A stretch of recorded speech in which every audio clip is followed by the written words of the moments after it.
هلو هلو. تعالوا اعمل معاكم احلى حاجة تتاكل في الحر اللي احنا فيه ده. حاجة جميلة جدا، هي الكنافة بالمانجا.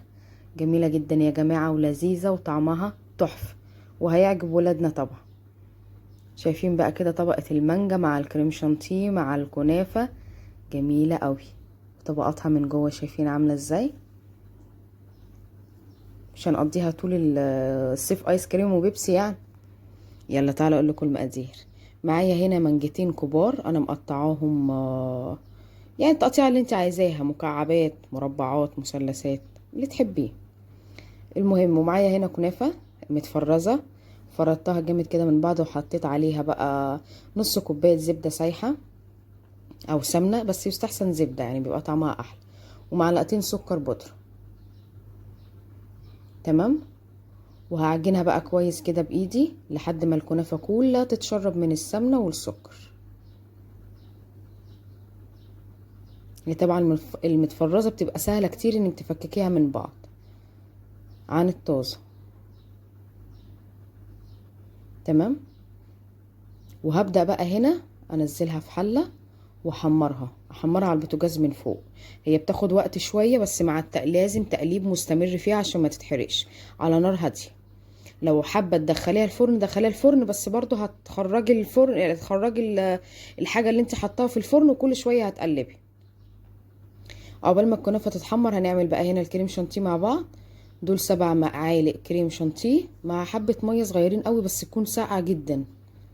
وهبدأ اضرب بالهاند بلندر. ما عنديش هاند بلندر، بالمضرب بتاع البيض، مضرب الكهرباء بتاع البيض. وزود بقى مية حبة بحبة. تمام، ده شكله. مش هكتر مية قوي، هخليه تقيل جدا علشان لسه هحط عليه عصير مانجا.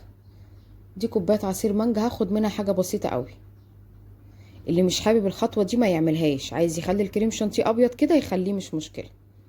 بس ده بيخلي طعم الكريم شانتيه مانجا برضو، فاحنا عايزين نخلي كله مانجا يعني. تمام، ده شكله بقى اهو. هركنه بقى على جنب دلوقتي ونشوف الكنافه. الكنافه هنا اتحمرت اهي، شايفين لونها بقى جميل جدا، اللون الذهبي ده مش عايزاها تتحرق. وهنا المانجا معايا، بس هديها ضربه بالهاند بلندر برضو عشان ما تبقاش يعني مكلكعه كده لما بنيجي ناخد قطعه ما تبقاش مكلكعه، فهديها ضربه واحده بس. وهوريكم شكلها بعدها. هنا يوسف طبعا اللي بيضرب. تمام، ده شكلها. هبدأ بقى اجيب عندي الكاس او البولة او البايركس، لو عندك بايركس اللي هو الازاز، عايزة تعملي فيه اعملي وتاخدي بالقطع. ده هنا ربع كوباية شربات، الشربات بتاعنا اللي هو بتاع الكنافة والقطايف والبسبوسة والكلام ده. هحط ربع كوباية على الكنافة واقلبها بقى كويس. وهجيب بقى هنا عندي الكاس، طبقة كنافة، طبقة كريم شانتيه، طبقة مانجا. تمام. احفظوا معايا، طبقة كنافة، طبقة كريم شانتيه، طبقة مانجا. وهبدأ اعمل، لو انت هتعمليها في بايركس بتتقطع بقى قطع، بس تسيبيها طبعا تجمد شوية، بتتقطع قطع. هنا بقى احط طبقة المانجا، حبة حلوين كده من المانجا. دلعي عيالك كده وجوزك، ها. الدنيا صيف يعني، ما يبقاش حر مش حاجة حلوة كمان. انا كده بقى حطيت المانجا وحطيت طبقة الكنافة، واحط اخر طبقة بقى الكريم شانتيه من فوق.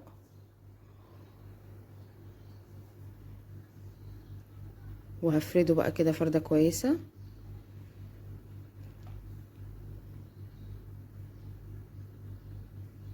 هفرد هفرد هفرد هفرد هفرد هفرد، واظبط بقى وهندم.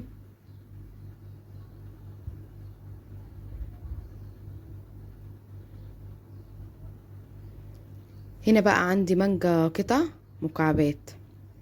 المانجا اللي انا عامله بيها متفرزه، اللي انا حطاها في الحشو دي متفرزه. المانجا اللي انا برصها دلوقتي في الكاس دي مانجا طازه فريش، مقطعه مكعبات كده، واحطها بقى من فوق.